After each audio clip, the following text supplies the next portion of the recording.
Hello and welcome to the Analog Toys live stream. We've got a really interesting topic tonight, and I've got a very special guest. A guest that shouldn't really need an introduction on this channel, but I'm going to give him an introduction anyway. We're joined tonight to talk about action figure prototypes, all the different stages. What does a test shot mean? What's an engineering sample, an FEP sample? So I brought in my good buddy and toy designer, the man behind Valaverse Action Force. He's also known as the meanest man in the toy business. It's my buddy, Bobby Vala. I wear it like a badge of honor. So you should, my man. So you should. Love it. How you doing? I am fantastic. I'm so excited for this. I feel like, one, if you guys don't know, me and Tony are actually real friends. But we were talking about how, there hasn't been a really good UFC where we've gotten together and, hung out. And, so I was excited to come on the stream because I feel like I get to hang out with my good friend. So, I was looking forward to it. Plus, it's prototypes, man. I love talking about, this kind of part of the whole production process. Yeah, I've been fascinated by prototypes for a long time. And I've probably had this idea in the back of my head and I probably will make in the future a fully produced video, and I may use clips from this live stream to discuss it in a bit more detail. But what really set this off is there was a video, and I can't remember if it was on your channel or if it was on Matt's channel, Toy Addicts, but it was on Matt. It was on. You always give him the good content, man. I know. I told him I was doing cool videos for your channel, so we'll come up with a cool idea. I'm like, yeah, we're putting that on my channel.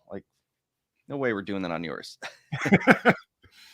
Well, look, I've got a bit of a slide pack today. I want to talk a bit about how action figure prototypes were developed, back in what we call the vintage era, back original Star Wars, G.I. Joe, how they did it then, how it differs today, what are the various different stages that we go through and all of that. So, but before we get started, we had a few super chats before we even began the show. So, first of all, shout out to mvargo97. He's been a member now for 12 months. I think that makes him a sergeant major in the Analog Toys Army. All right. That's his member badge now. Right. So shout out to him. Philip Story, thank you for the very kind super chat. He says, hail Tony and Bobby. Work tomorrow, so I'll catch the replay. Have a great time. Wish I could be here. We wish you could be here as well. Replay squad. Yeah, there's already a lot of people saying that. It's late for some, early for me. Jason Evangelista, thank you. He says, evening, Tony and Bobby. Great topic of discussion tonight. I hope it's going to be. It's going to be. I'm hoping that not only the audience gets an education, but that you give me an education as well, sure. Bobby, because I've got some questions. Get your notebooks out, baby. School's I do. I've got a small unboxing as well that I'll do on the stream. Okay. Do that a bit later. Bit of a mystery box there from a fan of the channel. So, V Connolly, he's been a member for 11 months. Thanks for being here, Vishay. And yeah, anyone know this douchebag? Oh, fuck this guy. That's it. Demonetized. We've not been going 5 minutes yet. It's 4 minutes 40. I always try to remember that. Don't curse in the first 5 minutes. Nope. I don't give a shit. No, Ryan, thanks for being here, man. Thank you for the kind super chat. And he says, for two of my favorite big meanies. You bring it out of me, Ryan. Bring it out of me.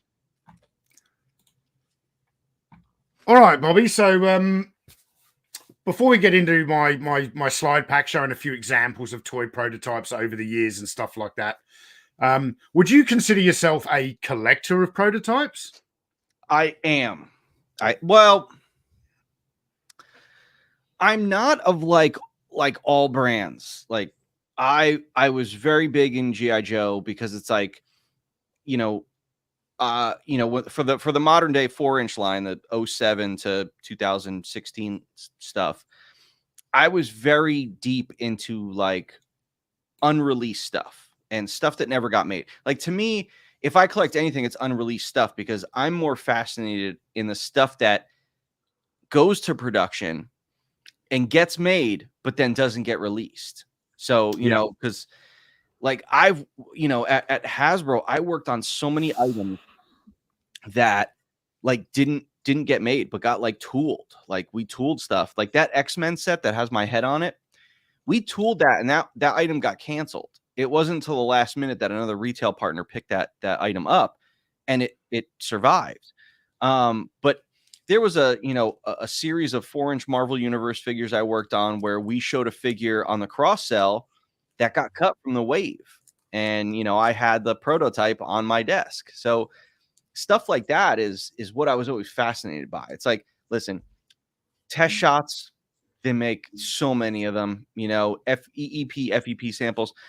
The cool thing is like a test shot I don't really care about. I care like if there's an EP sample where deco changed, like I'm trying to look, I got a bunch of figures sitting here and I'm like, do I have anything where the deco changed? So an EP sample that stands for engineering prototype, is that right? I believe so. Yeah. And then FEP would be final engineering prototype. Yes. Yeah. Yes. So an EP sample is the first decoed sample. Yep. It's basically, it goes test shot, EP sample, FEP, but EP is the first decoed figure, the first time you get the figure with deco on it. So it's like, here's a test shot with no deco, if you can't really see that. And then here's a sample with deco on it. And then FEP is the decoed sample the first time in the package. So the FEP is in the packaging as well. And sometimes you can have multiple stages of EP or FEP. Like it depends on how many changes need to be made. If there's like a lot of changes that need to be made, then they'll send like another round, or you could request another round. You could say, before this goes to FEP, I want to see another round of this. Now, it's more common that you get multiple rounds of FEPs and not EPs, because EPs, it's like, all right, well, it's EP. So let's just kind of cover a bunch more bases and do the packaging, while we fix more deco stuff. But I'm probably getting too far ahead. But to answer your question, yes, I do collect prototypes, but it's like unreleased stuff is what I like. Yep. Yeah, I've been a vintage toy collector for a long time. I always dreamed that one day I would own a prototype of some sort. Never ever thought it would ever happen. And I've been very fortunate, certainly in the last 6 or 7 years, where through yourself, through Chris Smith of Stan Solo, through Bob Breakin of Action Man and Action Force, and Greg Hughes of Palatoy as well, I now have quite a good collection of prototypes. Some good ones. I've got some really good ones, not just test shots, original ones. And I've been so fortunate that they've all been gifted to me because of the channel and the work I do. So, yeah, when young 16-year-old Tony decided he was going to become a toy collector and he used to dream about getting some of these hand-painted prototypes, I never thought it would happen. So, I've been quite lucky, and I'm going to show some images of some of the stuff from my collection today. But let's get into the let's get really nerdy and let's do a slideshow presentation. Well, real quick, do you remember the first time you ever saw a prototype? I'm trying to think. Like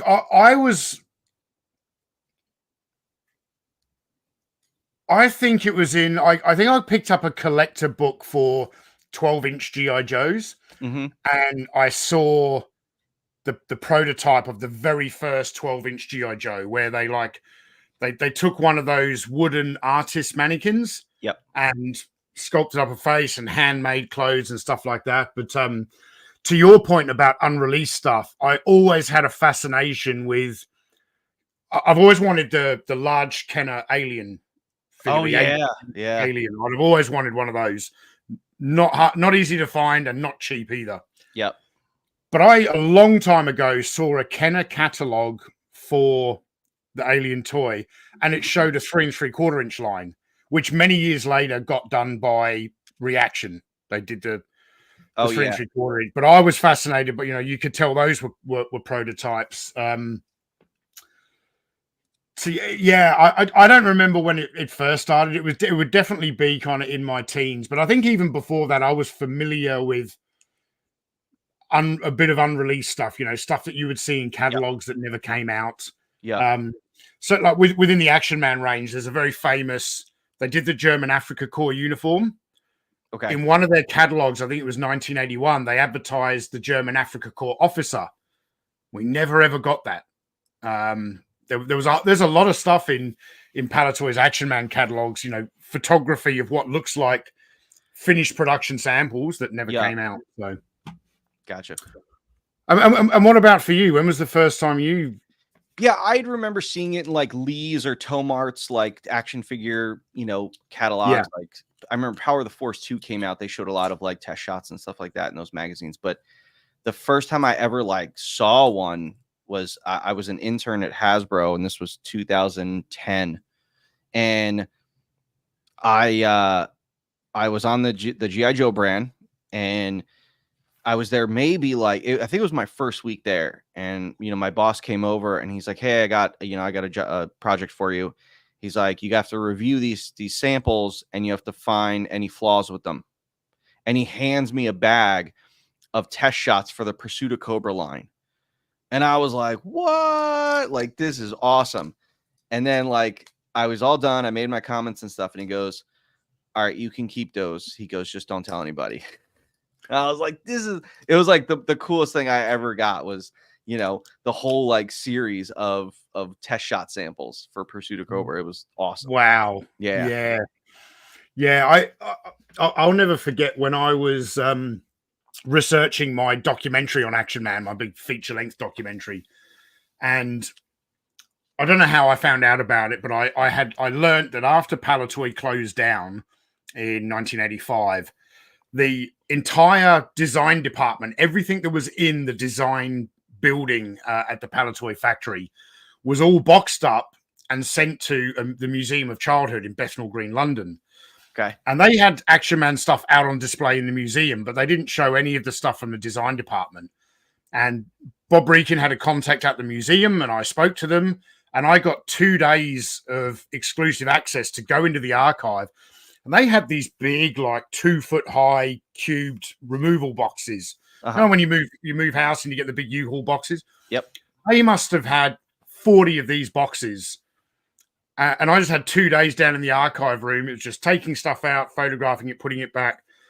And I was pulling out Action Man prototypes that people had never seen before. That's crazy. A prototype for a Royal Hussar uniform that Bob had told stories about, but no one ever saw what it looked like. And they had a lot of stuff in there, test shots and prototypes of large vehicles that were going to come out in '84 before the line got cancelled, and amazing stuff. So I was in toy collector heaven for that couple of days. All right, let's get into it, and let's talk about how they used to do it back in the day. So I was just discussing one of the first prototypes I think I ever saw, and this may have actually come from a Lee's or a Tomart's magazine, actually, because I used to buy those. So on the right here, we've got the original prototype for the 12-inch G.I. Joe, who looks a bit like John Saxon for some reason, but handmade clothes. Now this guy here, I believe, was based off of a wooden artist mannequin, and they sculpted up a face and some hands. But when they did the sailor, pilot, and marine, they just took a Ken doll from Barbie and just did up the clothes. So this prototype was done to show the movable aspect of the figure, all of the articulation, and then they just used then Ken dolls to knock up what the other uniforms, the other branches of service would look like. And then very famously, we have Kenner's original Star Wars action figures that were, the majority of them, they just took Fisher-Price Adventure People and some sculpting clay, and this was how it was done back in the day. It was all done by hand, sculpted out of clay or modeling wax. When did this sort of get phased out in the toy industry? Well, they were still, it wasn't until the 2010s. This was always a kind of a thing. It wasn't until digital sculpting became more prevalent. But I remember so that same time when I was an intern in 2010, I was working on the G.I. Joe Renegades line. And that was the new animation that they were doing. Very, very stylized animation. I wasn't the biggest fan, but I was excited to work on it. And one of the last things I worked on was a San Diego Comic-Con item, and it would have been Lady J. Lady J would have been the Comic-Con item for the following year. Yep. And, you know, she was really cool looking in the animation, and I did my design inputs and what she came with. And then I left. And then when I came back the following year for my second internship when I was on Marvel, a friend of mine who was the sculptor there, he goes, "Hey, I got something to show you." Now it never got made, but it got sculpted. He showed me the 1-to-1, like they did them at 104%. So G.I. Joe's, you know how they did, like in the 80s, they had 2-ups. Well, Yep. they did away with 2-ups and they would do them at 104%, because basically with shrinkage, 104% with enough shrinkage goes down to 100% in production. So he showed me a 104 wax sculpt of Lady J from Renegades, and she had all the articulation and stuff like that. And he gave it to me, and I had it on my desk for like the longest time.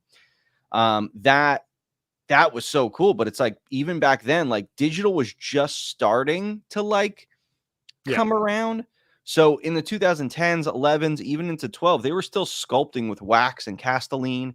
When I was working for the Four Horsemen guys, Castelline? Castelline is like wax, but it's like it's a more dense. It's not really pliable. You have to heat it up.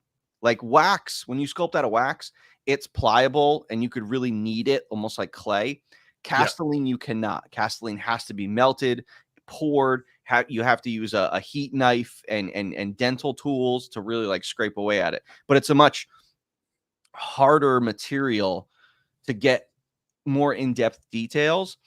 But it was like it wasn't very common. More people sculpted out of wax. But I found out about Castelline when I went to go work for the Four Horsemen. I would do some prototype hand painting for them when I was going to school. And those guys were so traditional. You know, they came from McFarlane. They started the Four Horsemen.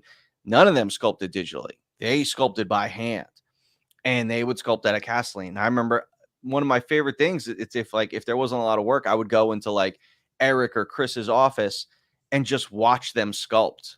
And they're shooting the shit with me, and they're just sculpting without even really like looking at it. And I'm just like, it is amazing to see them work. That was like, I have such fond memories of that. But yeah, and then when digital came around, then now everything is like it's 3D printing and and digital sculpting. It's like when I was an intern, I made a bunch of models by like cobbling things together, hot gluing stuff, getting wax or putty or stuff like that. So it's like that was a thing. Nowadays, it's so less time consuming for someone to just render something up digitally and output it into a quick 3D printer, and it's done in less time. So, but it took away that raw nature of concepting. Yeah. Got a question here from Zero to Hero. It says, what happens to unreleased figures that are shown at Toy Fair? Do they get destroyed or kept? It depends.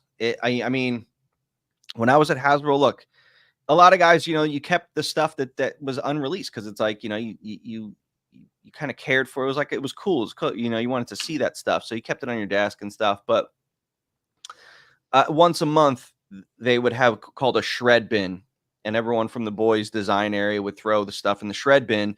That would go to the shredder and get destroyed. Now, when I first started there at Hasbro, I never shredded any of my samples because I loved every sample. I kept every EP, every test shot, everything. Then it's like you have boxes and boxes in your office. You start running out of space. So guys that were there 10, 15 years, you can't keep everything. So you have to end up just destroying stuff afterwards. The unreleased stuff, the stuff that like goes to production and like doesn't get made, those guys kind of held on to that stuff so that you keep it because maybe one day it will get made and you want to have a sample of it. So there was no specific guideline of this had to be do this and this had to do this, and it's just kind of as long as it didn't get out of the building, that was basically the rule. Yeah. I know the Palatoy guys have said that they used to keep almost everything. Unfortunately, what happened with Palatoy is when the company closed and everybody got laid off, some people took stuff back, a lot of stuff got left behind, and then over the years, some of it's been lost, some of it's still around. Yep. Well, that's think, with Hasbro, like some of the GI Joe 2-ups, they were housed at different, housing facilities or storage facilities. Hasbro had some other places, so it's like, some marketing firm maybe had some. It was like stuff just got spread out all over the place. That's how some like Hasbro 2-ups got out. Yep. Figure Wreckage, thank you for becoming a YouTube channel member. Much appreciated. And Laser Pants became a YouTube channel member. Thank you very much. He wasn't a YouTube channel member? What a lame ass. He's on my Patreon, so he's double dipping now. So thank you, Ryan. I don't expect people to support me in both avenues. It is appreciated when they do. I'm still like, you and Michael are the only two Patreons I support. And I never watch any of the Patreon content. So I just give you guys money. You're missing out on good content, man. You really are. I know. You really are. Michael did a Patreon video the other day talking about some of the YouTube comments in response. He did that video about the lightsaber toy that Hasbro did. And some of the people he did this awesome Patreon video responding to some of the weird mental gymnastics that were in the comment section of his video. It was very interesting. It worthy of being a public video, but Michael delivers that kind of stuff for his patrons as well. So yeah. And Sam Newsman, thank you for the super chat. He says, Tony, thank you for your service. Vala, thanks for the toys. Love ya. You got it, bud. Thanks for digging them. All right, I'm trying to think what the next slide is here. This is like you at a panel. I know, right? I never know what my slides are. It's a nice surprise. Like, let's see. Okay. Ooh. Here is one of the more famous or infamous prototypes out there. Kind of unreleased because we never got the rocket firing version. Yep.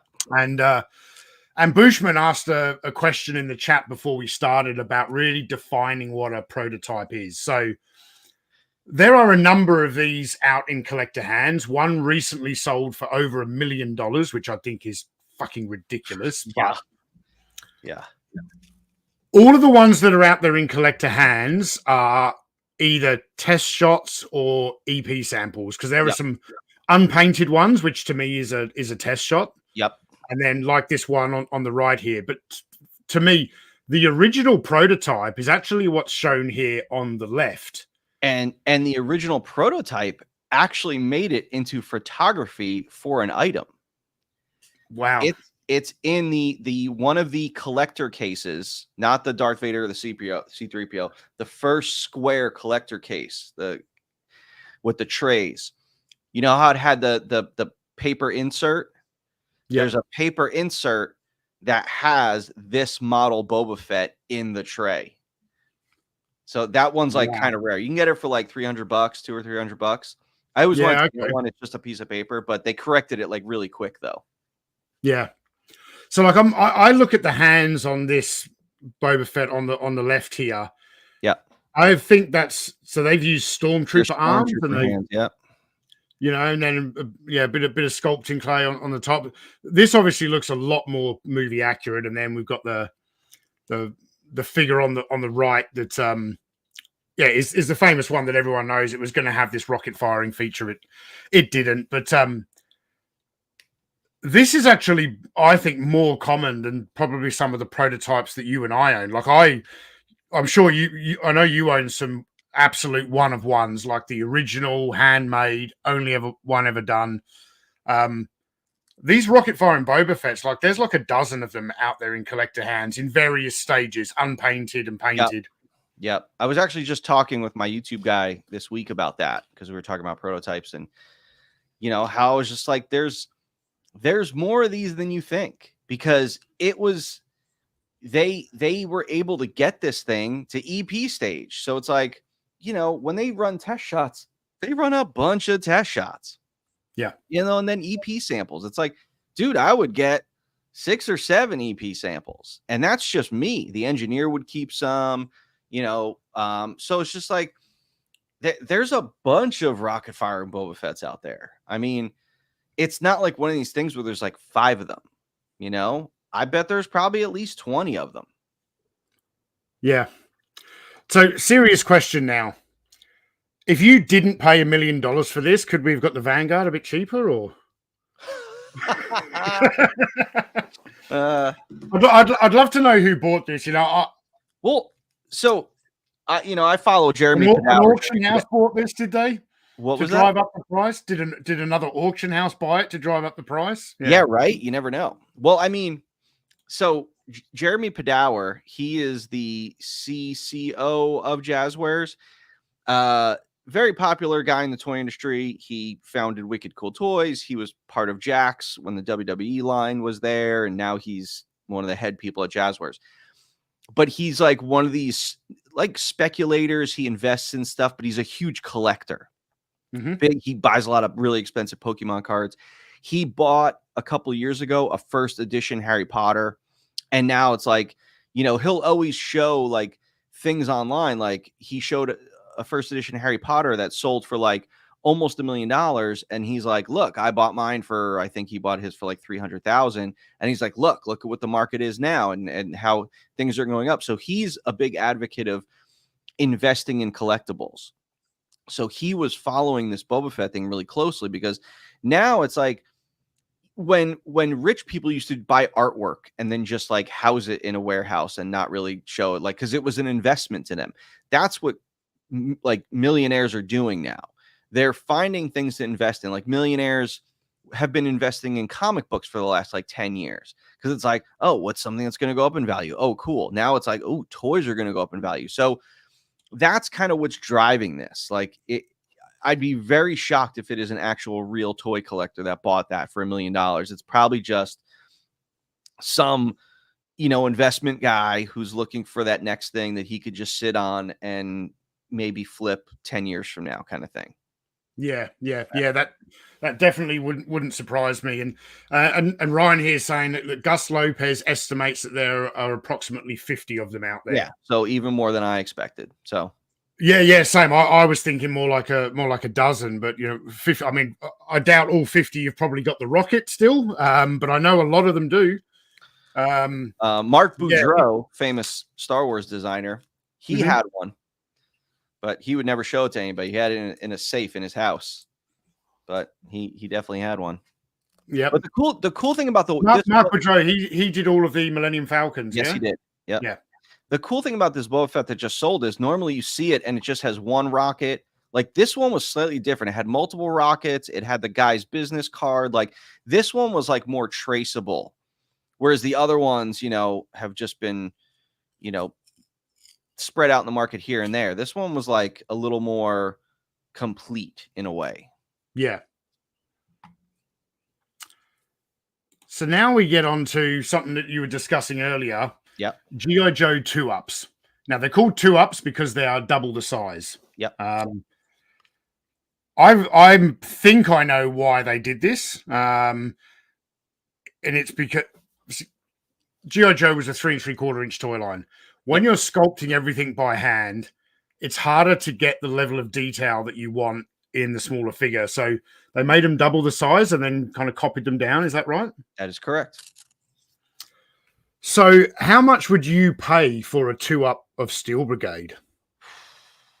So I've been on the. Did you know if one even exists? Like it still does. exists? So I'm going to tell this story, and it's actually probably going to like now make people actively start looking for it. But, so in 2009 or 2010 at JoeCon, not Joe Fest. This was when JoeCon was still around. Hasbro was part of it, and Hasbro would do a panel and they'd show stuff. And this picture is online. Like you could find this online. There was a one of the pages in the presentation was a picture of the Steel Brigade 2-up. Now, the interesting thing is that when they used to do figures that only were like one new part, like a new head, and an existing body, they would only do a 2-up of the new part. For instance, now I've seen these because when me and Daryl were getting ready for HasCon, I saw all these 2-ups. There was a 2-up made of 82 Cobra Commander. Hasbro doesn't have it anymore. Another collector has it. However, we had the head of the 84 mail away hooded Cobra Commander. Now it was just the head because the body was reuse. So they only would do 2-ups of the new parts. However, this Steel Brigade is the full figure, even though all it was a new head. The 2-up is the full Steel Brigade figure. Now it's in this presentation, so it exists. It was made. Now, when Daryl and I were getting ready for HasCon and he brought all the 2-ups back over and we were cataloging them, I was just waiting to unwrap one and find the Steel Brigade. And we just kept unwrapping and unwrapping, never found it. Now I said to him, "Where's the Steel Brigade?" And he was like, "Was there one made?" And I pulled up the picture. I said, "Yeah, it was in this presentation." Now I've gone back and I've tried to contact the person who was on the brand then, who's not at the company anymore, who put that presentation together to inquire about it. And he doesn't like to talk to people about anything from his Hasbro days. It's a weird scenario. But it's kind of one of those, it got out of the building. I'm not saying I don't know who took it. I'm just saying that me and Daryl scoured that building and anywhere they would have been, and it is not there. So someone got out with it. I wish I could find it because I'd pay a lot of money for it.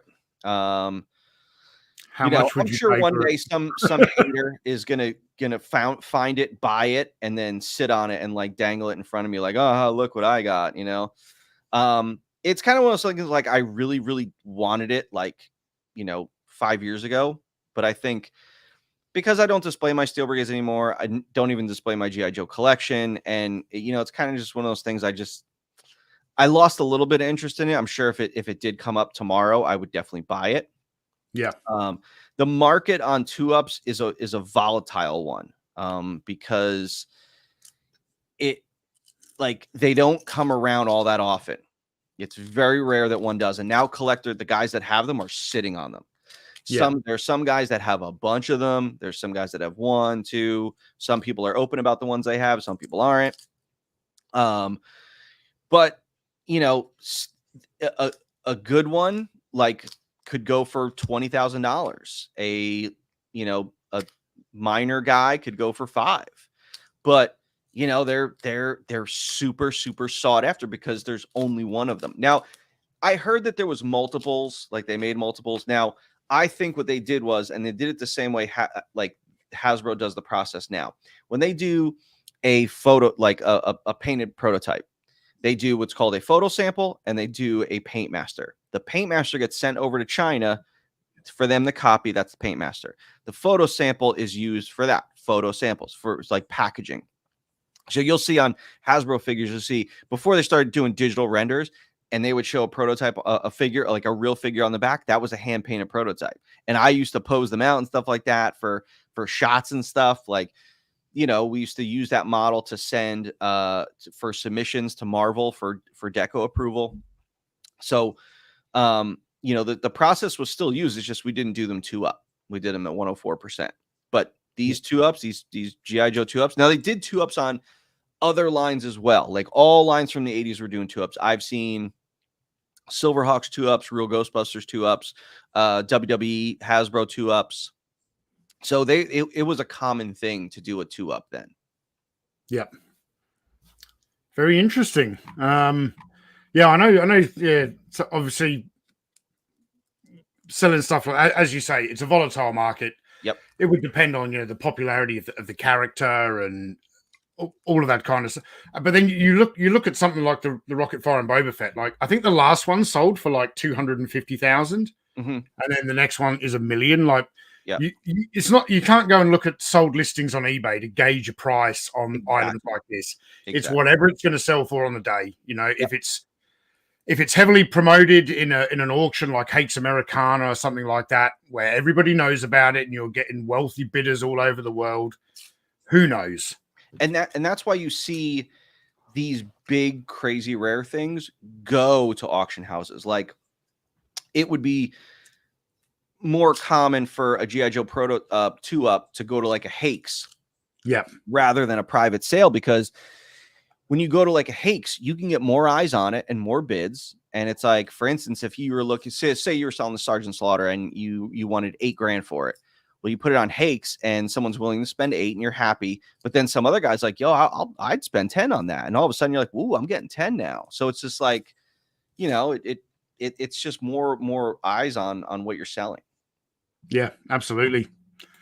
Drew G's here and he says, what's up, Tony? Great to see you. Great to see you on, Bobby. Can't wait to see you at Joe Lanta. And don't forget to look at the Spider-Man comics before you go. Yes, I know. I got to look at my Spider-Man comics because he offered me some comics and I got to see if I actually need them. I'll get on that. I'll get on that. So here's a couple of unreleased prototypes, ones that fascinated me. This is from the Kenner Centurions line. Yep. These were a couple of characters from the cartoon that were... What stage would this be? This is an EP sample? It doesn't... I mean, John Thunder on the right doesn't look like, a hand-painted... Yeah, so that's probably like an EP. The other guy, his beard and his hair's not painted, so it's like, or is it? Is it blonde? It is, yeah, it is. Okay. So those are probably samples. And he was supposed to be a glow in the dark figure. That's why he. Is that why he looks like he's from Tron? Yeah, yeah. So Ramen Toys is saying these are definitely test shots. So like, yeah. Well, I was of the understanding. So a test shot isn't painted, is it? Yeah, not test shots. Yeah. So these are out there in the hands of collectors. I'm aware of that, and again, there's certainly not as many of these as there is rocket firing Boba Fett prototypes, but yeah, there are a few collectors who have these unreleased, and this happened because Centurions, as great as a toy line as it was very expensive, and it didn't last pretty much past its first. I think it got to a second wave because some of the like weapon upgrade sets for the different figures in wave 2 are a lot harder to get. This would have been part of wave 3 and never came out. So have you seen these before? I have not. Yeah, I have not. We're not the only ones getting an education, Bobby.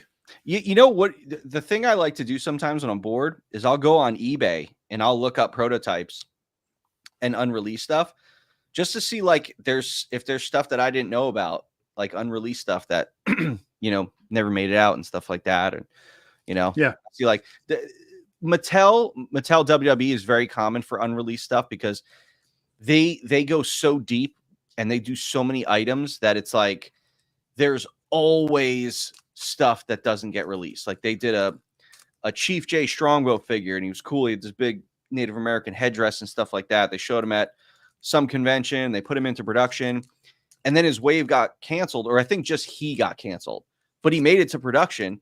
But, package samples of the figure go for several thousands of dollars.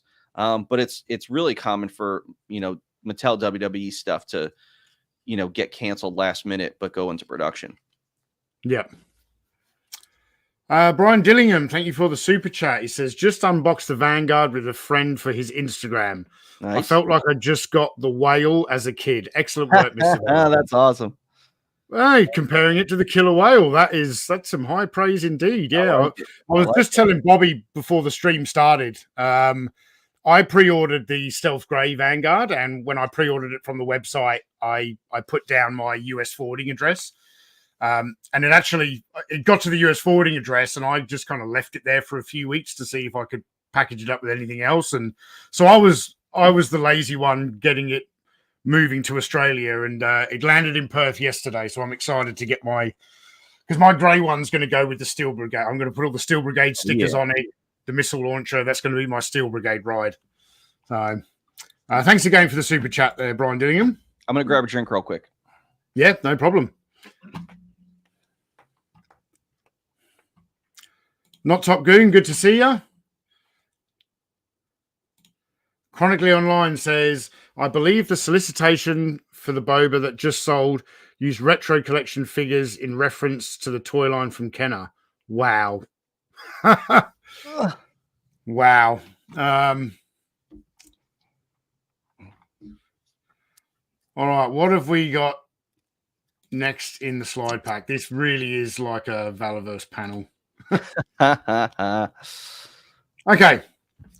Couple of interesting items here. So on the left is for, I don't know if that's not Power of the Force 2 because the figure's got knees. That's some Power of the Force 2 figures had knees though. They did? Okay. Yeah. So like Speeder Bike Luke and Leia, they had bendable knees. Oh, that makes sense. So it can go on the speeder bike or here's so this is what you would call a test shot. Yes. So you want to explain why parts of this are different colors and why the hell a Tauntaun would be blue, possibly?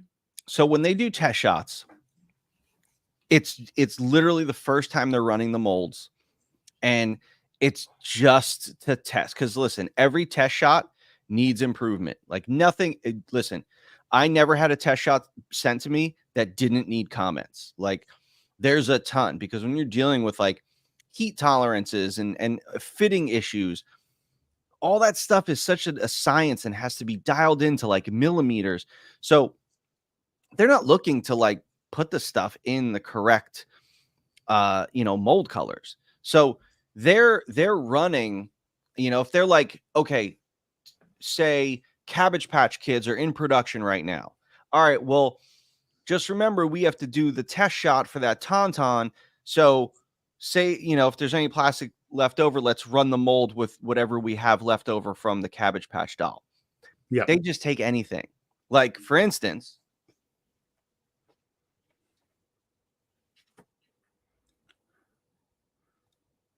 Bobby's pulling something out of his box of tricks here. This before. Yeah. This is my Powder Puff Blue Vanguard. Now, everything is loose on it. Now, everything needed to be improved. There's no mold textures on it or anything like that. So they just run it in whatever they had. Now, Matt, my YouTube guy, he's a big Turtles fan, and he's talked to guys who said that there's proof that a certain Turtles test shot was done after like they did the production on Casey Jones because the colors are the same. That could happen. Normally it's like you can't really figure that stuff out. You can't figure out like how, like I don't know what they were running when they did the Blue Vanguard. That's just what it was. Now, there have been times where they'll send me images or like testing a function. Like they had a Vanguard that they molded in like an OD green. And I was like, I need that. But they don't have that sample anymore. They destroyed it. But it was like they just run a few off in whatever color they had at that time. And it was like OD green. So you don't know. And it's like you don't know what round of test shot this is. Sometimes they'll run a test shot, and if it's so bad, they won't even send it to you. They're like, no, let's at least try to fix this to get it better. But that's how you get these colors, and it just determines on what things are in what molds. They do, or they certainly used to back in the day, do a similar kind of thing with the packaging as well. Because I've seen prototype samples, production, whatever you want to call it, of like carded Action Man outfits, where what they want to do is they want to test the layout of the bubble and how all the different accessories sit in the packaging. And the actual sample there, you've got the bubble, you've got all the pieces, but then the card back was strawberry shortcake. Yeah. I'm going to put you on full screen there, Bobby. Yeah. So that is. So here's a new Series 5 Recon Core figure. Look at this. This is an infant company. So like, look, this is an infant company, and it's like, it's just what they ran to do to just test the blister size, because we're moving to a blister card for the basic troopers. They're not going to be in a closed box anymore. So this was just done to test it. But it's just funny because you're just talking about that, and I'm like, oh, I got some of those. Yeah, so some of the coolest ones I've seen are Action Man stuff on strawberry shortcake packaging. Cool. And I'm sure I've seen another one for a boxed figure in the 80s, like a boxed boys toy, but where all the was Gem and the holograms. It might have even been a Centurion because they were both Kenner lines. So you've got like, the big window box for a Centurion's figure with Gem and the hologram packaging printed on the artwork printed on the packaging. So have you seen this guy on the right here before? I have. Yeah. So this is from. I think someone's selling the whole set on eBay right now, or they've been for the last couple of months, and couple of years. I think they've been trying to sell them. Yeah, they want it's a really niche thing to get, Yeah. So for the LJN Temple of Indiana Jones Temple of Doom line, they only did 3 figures: Indiana Jones, Mola Rum, the Giant Thuggy, and there are more than a couple known prototype examples of Short Round and Willie Scott as well. Yep. As well as the prototypes of the 3 figures that did get released. Yes. So you've got a couple of figures that weren't released, but yeah, those prototypes they exist as well. So here's one of my pride and joys. Here's my kind of collection of Action Force SAS prototypes. Now, the figure in the center is the production sample. The retail released action figure.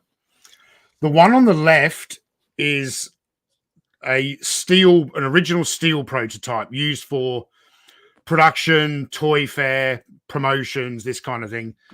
And he is what you were referring to earlier as 104%. So he's where the other figures are 3 3/4. He's like 4 inches. Because so I'm thinking that the steel figure must have come first. They used that to make a mold, and then the figure on the right, which unfortunately is missing his hand and half of his lower leg, that's the resin one, which is later on. And you can also see that the figure's right arm, the steel one, the arm changed before they went to the retail release figure. So one of the things I really like about this is that I've got like the different stages of this prototype. Yeah. The original hand-painted metal one, the resin version, and then the finished example. And then I think on the next slide, here are some test shot pieces. So a test shot done in steel. I always found, is it steel or aluminum? Oh, well, yes, it's not. It's like it's a very, very soft metal, like it's not solder, but something like that. Yeah.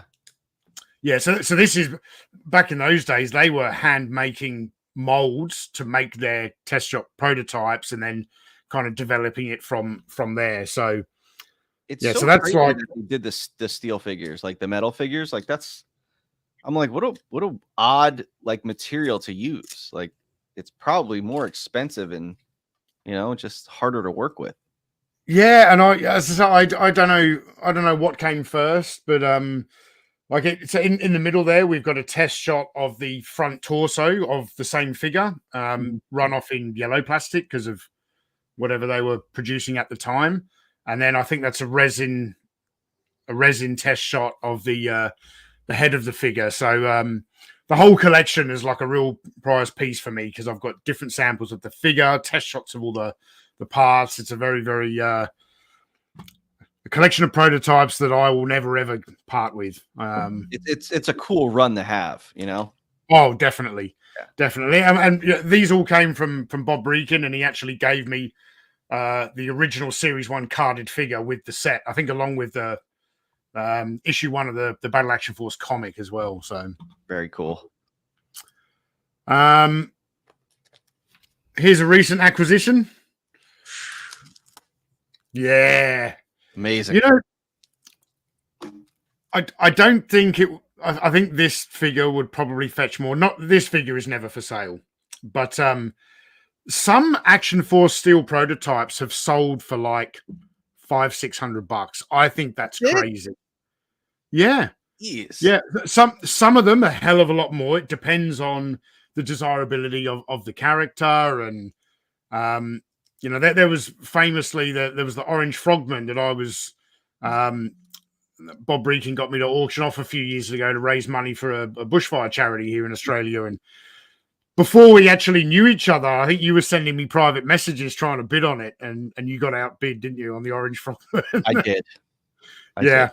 It did go to a good home though. That like the guy who got it has a bunch of other Orange Frogman test shots and that kind of thing. Which one did you gave me the Orange Frogman painted sample, right?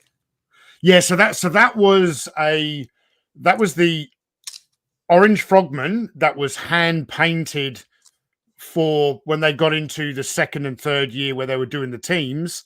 It was to do all the Q-Force colors. So I believe that was hand painted by Brian Turner. And it was like, hey, this is what the color concept for Q-Force is going to look like. So, that didn't really fit in my collection. And I thought that would be a pretty cool gift to share with you. Well, it fits in mine. Oh, I'm sure it does. I'm sure it does. Hey, I'm also the recent recipient of a carded desert rat. So you did end up pulling the trigger on that one. Yeah, he's over there. He's over there. There are fewer carded desert rats in the world than there are rocket firing Boba Fett's. Which is great because, that's the thing that I find fascinating. I was having this conversation with someone recently about the Power of the Force coins. The crazy part of collecting that I'm doing right now.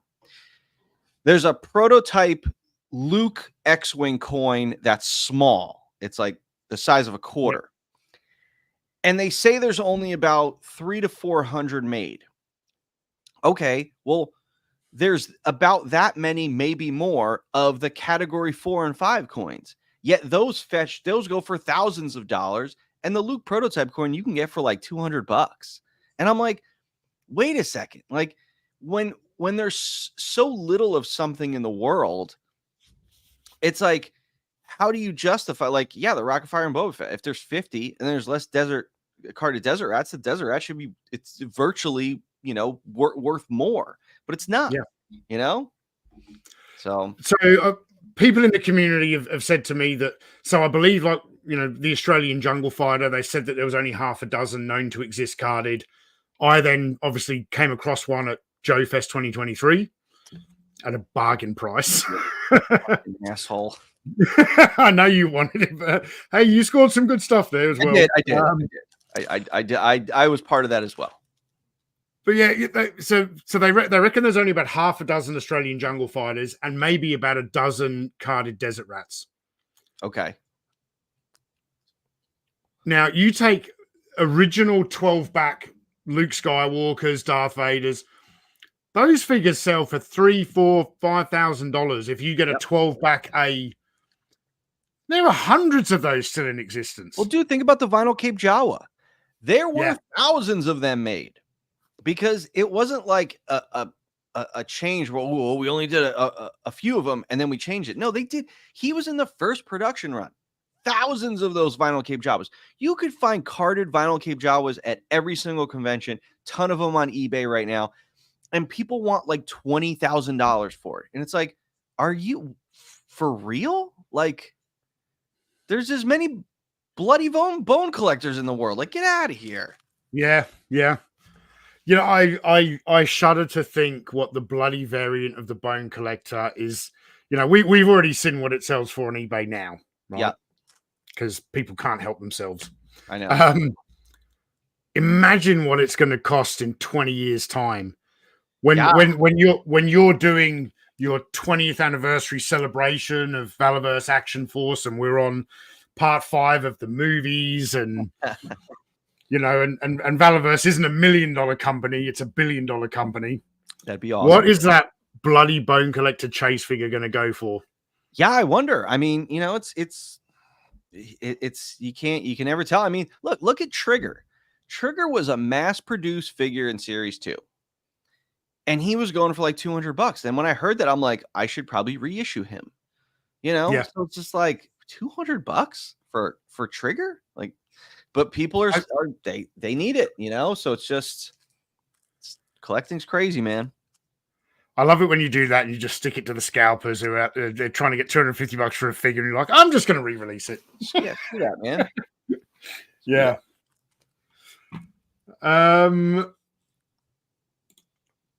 All right. This is probably my favorite prototype piece or couple of pieces. So these are hand-painted prototype small arms weapons for the Palatoy Action Man line. And the reason I like these so much is these are unreleased. This is from a series of small arms that was to come out in, I think it was around 80, 81. They were going to do a new series of small arms. So this is the Russian submachine gun and the Russian rifle. There was also going to be an MG42, an MP44, an Uzi, and a couple of other weapons. They advertised it in the trade catalog not only like 1 year and then decided not to release. They actually promoted it like 2 or 3 years in a row. They kept trying to get it out there, and they never ever got released. So this is probably why it's my favorite, because it's not only a prototype item, it's handmade, hand painted, but it never ever came out. And this came from Greg Hughes, who was another designer at Palatoy. So I've seen test shots of these that other collectors have got, but I've never seen hand painted samples of them before. So outside, these are probably the very ones that were photographed for the catalog. Yeah, so I don't know what happened to the others, but and the fact that Greg actually did up this nice, beautiful wooden backing display plate for them and everything as well, it's makes it pretty cool. It's kind of cool when you can trace like something back to like a catalog or like a like Toy Fair or something like that. Like I was actually just talking with Mark, because I just put them in my case because I dug them out. I found on eBay, this was probably like 4 or 5 years ago, someone was selling a couple G.I. Joe figures, and I was like, they look like customs, but I was like, why would somebody custom an M. Bison figure to look like M. Bison? So, I'm looking at their other listings, and, they have this M. Bison who has a weird cape glued to him, and he's got paint chipping off his hand, and it looks like blue resin underneath. And I'm like, what is that? So I look at their other listings, and they have a figure that's kit bashed with 4 arms, a G.I. Joe figure. It's got a tunnel rat head, but it's got 4 arms attached to the torso. And I'm like, oh, like Goro. And I'm like, well, Hasbro did Mortal Kombat. So I messaged the person. I'm like, hey, can you tell me anything about these? They had them listed for like $20. And they were like, yeah, my relative worked for Hasbro, and, we just found a bunch of their stuff, and, we're just getting rid of it. I immediately bought them. Like immediately. I was like, $20 a figure. You bet. Cause I was like, I'll gamble on $20 seeing what these are. The M. Bison ended up, and I taught my friend Dan Klingensmith, who, for those of you know, he's big in the pre-pro, the G.I. Joe prototype community. Yep. He was able to find, because the M. Bison figure also had this weird Toy Biz like X-Men gun with it. And in the Toy Fair catalog was the M. Bison with the cape glued on, holding that Toy Biz X-Men gun with the paint chipped off the hand. And we were able to trace back to that. That was the figure that I bought. And then we were able to figure out that the cobbled together figure was how they were testing the 4 arms to fit on an O-ring for Goro. So It was like, holy crap, like these things just got put up on eBay, but it was like to be able to trace back to like the Toy Fair catalog is so cool. So that's what they call in the auction industry, that's photo matching. Yeah. When you can photo, they do it with sports jerseys and stuff, where they find a little speck of blood somewhere, and we photo matched it, so we know exactly what game, what half of the game they played it in that jersey and that kind of thing. So that's got how long ago did you get those? I want to say it was back when I had the Valaverse office in the basement of my house. So it was back in the dark times. So it was probably around the 2018, 2019 time. I might have still been at Hasbro for a very short time. I should grab them. They're really cool. Yeah, please do.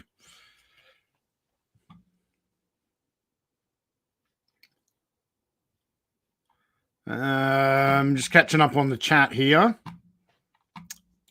Chronically Online says, let's get a 6-inch desert rat in a vintage homage outfit, please. I'm not sure that I want an action figure version in shorts. I don't mind the Arab headdress and all that kind of thing, but not in the shorts. If anyone in the chat has questions for Bobby, please post them in the chat. I am keeping an eye on it, and I'll star the good questions when they pop up. I actually brought a couple cool pieces to talk about. So here is the M Bison. So damn. Come on, folks. There we go. Oh, come on. Do it. Do it. Do it. Do it. All right. My camera's not focusing, but this is him. And then this is the weird X-Men blaster that he came with. But if you see, like, his cape is just folded over and just glued on him. Here's the chipped resin hand right there. You know, so it's like he's clearly hand painted, and this is that figure. And then here, and you got that for $20. $20. And then here's the Goro figure. That is fucking awesome. Isn't that fucking cool? Hit and Run's leg, Clockmaster's torso, Tunnel Rat's head. That is bonkers. I love it. Yep. And then what else do I have? This is a cool one. This is a test shot dinosaur from the Dino Hunters set. So this is a test shot of that, which is very cool because it's so stupid. Why has it got Brian Flynn's arms? Yeah, right. And this is one of my pride and joys. This, you know, there's few things I'd take if the office was burning down. So this piece was given to me by a guy named Kirk Heineman, who was an engineer at Hasbro back in the 80s and 90s. And his office was next to mine, and I'd always shoot the shit with him because he's like, he knows so much toy history. He's the one who gave me that Hell with Mattel pin, and he knew I was a big G.I. Joe fan, and I was talking to him about it. He goes, oh yeah, you know, he goes, because I think he saw me looking at like VSP samples or test shots. So he goes, hey, you know, when we got, you know, samples from the G.I. Joe line, they would come on these big perforated sheets. Yep. Red back, like vehicle driver cards, but they were perforated. He goes, so you'd rip figures off and you'd hand them out to the team and they would test them. He goes, yeah, I think I have some. I'll have to bring one in for you.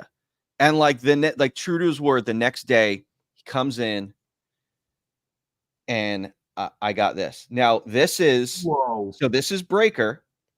Now Breaker is on a red card. However, Breaker never came on a red card ever.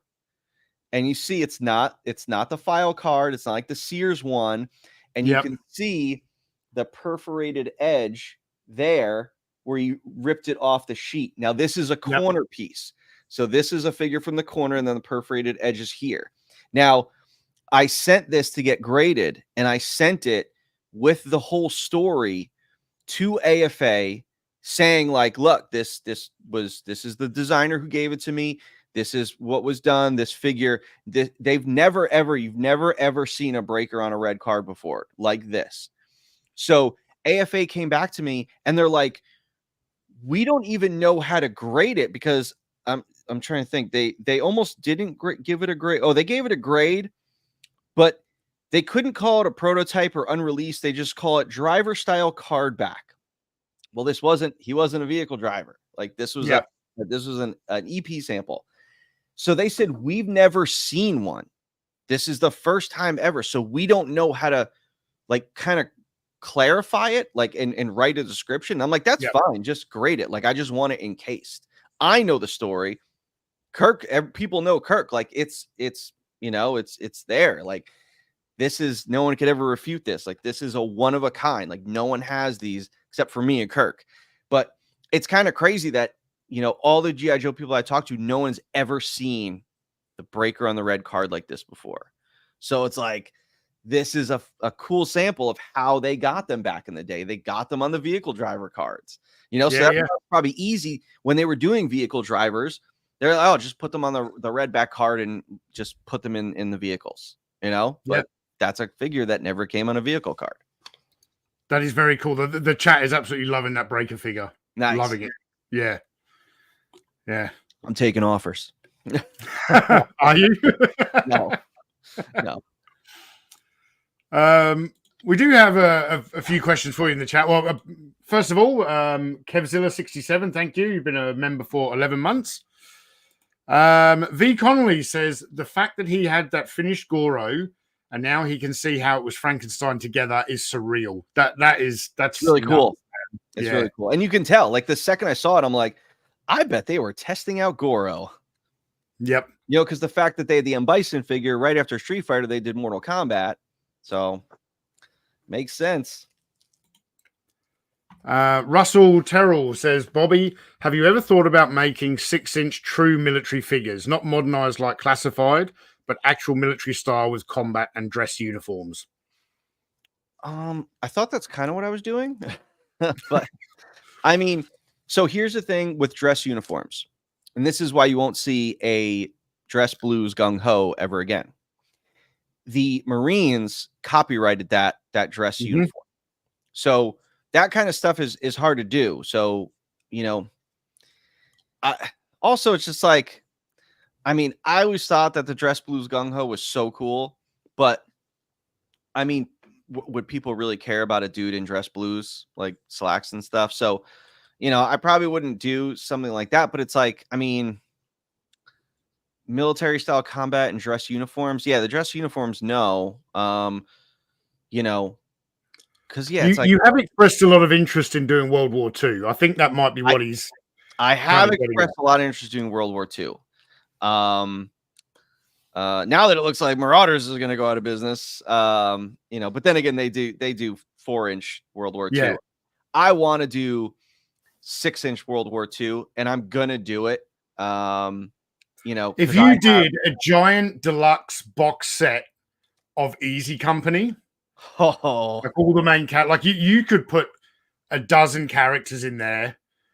You could charge more than Super 7 prices, and I would just throw my money at you. I wonder how easy it would be to contact the families and be able to, even if it wasn't likenesses, just names. Yeah. Like, you know, yeah.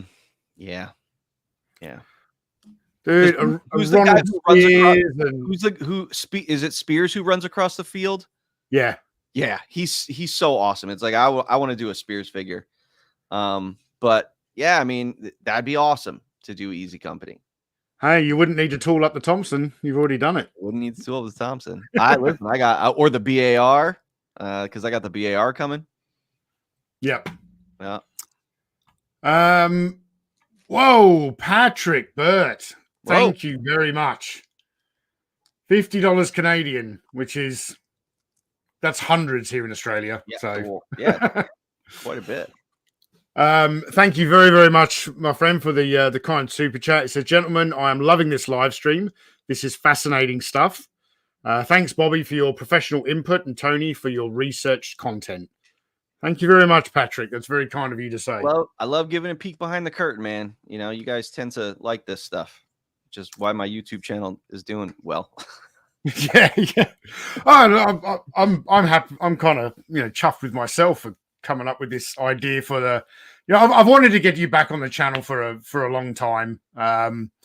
This was the right topic. Yeah, this is a good one to do it for, because I'm psyched about this topic. Yeah. Thank you again, Patrick. That's very, very kind of you. And Comic Fiction, thank you. He says, great stuff, gentlemen. Thanks for the rundown on prototypes. Well, we're not done yet, because I've got some more questions. We've been going through a lot of like how stuff was done back in the day and some of the items that I have. I really want to get into a bit more of how Bobby does it today, with that kind of thing. And also, Tim Taser became a YouTube channel member. Thank you very much, Tim Taser. Guys, I have a video that I'm hoping to get out by the end of this weekend. If you're either a patron or a channel member, you don't have to do both.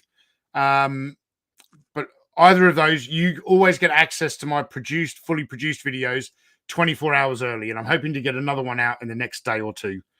I did spend a long time working on my my last video, which I'm fucking really proud of. I'm not going to toot my own horn too much, but when I finished that Palatoy Death Star video and I sent the finished video to Bob Reekin, because Bob Reekin helped me write a lot of that script and fact checked a few things and added content to it as well. I got an email back from Bob, and he said he thought it was the best video I'd ever made. Wow. And I was like, I was really pleased with that. So I've watched it twice. Only twice? Only twice. I'm a busy guy, man. Hey, if you watched it more than twice, I might buy more than one Vanguard. Right. Listen, you should. I watch your think about how Ryan feels. I don't even watch Ryan's videos. Oh well, yeah. I hope Ryan's still watching. Yeah, that is good. At least you watch my video. I feel bad. Ryan's like, "Did you see my video?" I'm like, "Nah, sorry."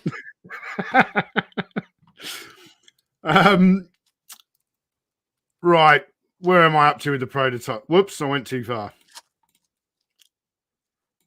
Okay. So what I've got here is a couple of items that came from a pretty cool guy who happens to be on the screen with me. So he's a mean bastard. On the left now, what I wanted to do, I wanted to take a shot of the paint master of my 6-inch Desert Rat. Mm-hmm. The figure on the right here is the first round of an EP sample. You can tell because he doesn't have the tattoo on the forearm. But then there are some test shot parts that I've added to him. So you gave me this to me when I was in the States. So he's got the unpainted vest, the unpainted med pouch on his leg, and that kind of thing. So I wanted to take a shot of the paint master of Desert Rat with the EP sample, with the production sample. Mm-hmm. But the paint master is encased in this awesome acrylic case. I couldn't get the lighting looking right. So I thought, oh, well, let's show something different. What we have on the left here is correct me if I'm wrong, Bobby, is the paint master of Condor from the first Kickstarter, which is why all the colors are different. Yeah. It wasn't even like, I mean, I don't even know if I'd call this the paint master. It was basically like oh shit, I need to get something done model. Right. Because it was. That's what we should get AFA to call it when I get it graded. It's the oh shit, I need something done prototype. So I was getting ready to, or did I? Yeah, I'd launched the first Kickstarter, the one that failed, because this is the colors from that one. Yeah. And I was like, holy crap, like I'm going to the first ever Joe Fest, and I'm like, I need to have models to show people. And because I don't think I had models on the Kickstarter at first. I think it was just digital renders. So I was like, I need models. Now, I was so pressed for time. I was in Florida. I was at Jazzwares, and I was actually about to leave Jazzwares. And I was staying at this Airbnb, and I didn't have time to get the parts. You know, normally it's like you 3D print the parts, and 3D printed resin is brittle. You know, just as people that buy gridiron stuff. It's brittle, and it's not meant to be moved. It's not meant to be played with. It's just to see the size of something, and it's just not pliable. But then what you do is you take those 3D printed parts and you mold and cast them. So basically they take the part, they mold rubber around it, and then you cut the piece out. So then you have two halves of a rubber mold, and then you fill those molds with a harder resin, like a less brittle resin. And then that resin is what you use to paint. So like, for instance, like this M. Bison figure that it's got that blue resin underneath the knee there. Yeah. Like that's the poured resin. That's the stuff you want to use to paint and things like that, not the 3D printed parts. But because I was so pressed for time, I had the 3D printed parts, and I was like, shit, I have to sand these down and because you get all the parts separate, like the elbow joints and the knee joints, and then you have to pin it all together. And I'm literally in this Airbnb. Now, if you're dremeling like 3D printed parts, they could shatter in an instant. I'm sitting there dremeling 3D printed parts super carefully, trying to pin these pieces together so that I can send them off to someone to paint them and then get them back to me for the show. So this is a 3D printed model that's painted. So you didn't paint this one? I did not paint this one. Because I know you do paint a lot of your own paint. Well, I don't paint them anymore. China paints them now because I can get into the technologies of how it's done now. But for series 1, 2, and 3, I hand painted all of the paint masters because I was like, shit, I can do it. I can paint, and no one's going to make them look as good as I do. So I'm going to do them. So I did them. And I was enjoying them, but it's like, it's just too much work. Like, it's so much work. I remember when I did series 3, all the females, I literally had a tent and a sleeping bag at the office because I had to stay overnight to be able to get up like first thing in the morning and finish painting them so I can get them out and sent to China the next day. So, like I was like, screw that. So for series 4, I said, paid the factory. I was like, I'm going to pay you extra. Like, they could do them. And now with my other factories, I'll get into showing you the process of how they do those now. But so that's what this is, a 3D printed, hand painted model. You would never do it this way. It was just I was pressed for time and I needed something kind of thing. Yeah. So current day with Action Force, what is so everything's kind of designed and sculpted digitally now. What is the first prototype in physical form that you get? What does that look like? Talk us through that. That's a 3D printed thing. So when I would do, because you get the 3D printed parts, and like, so there's a guy in Massachusetts. He's done a lot of work for Hasbro. He has his own print lab. I'd send him the files. He would print the parts. I'd go meet up with him because he's only like 30 minutes away, and I'd get the parts. Now, I'd have to review the parts because say a head was too big. I'm like, this head's too big. Can you do it, scale down 2 or 3% and give me another print? Or I'd say do multiple heads and stuff like that. So I would have to review the 3D printed parts. And then I would send them back to him to mold and cast. And then he would send me the blue resin parts for me to hand paint. So the first thing you ever see is the 3D printed part. Yeah. Yeah. And then you turn that into a paint master next? Yeah. So then you'll take the blue resin parts and you Dremel them and pin them. And then you prime them, and then you hand paint them. Yeah, so I have this, and then I have the paint master of Desert Rat that you send me. Yep. And I just want to let the audience understand that once these are all dremeled and pinned together and painted, you don't articulate these things. No. Whatever pose they're in, they just stay like that, and it's.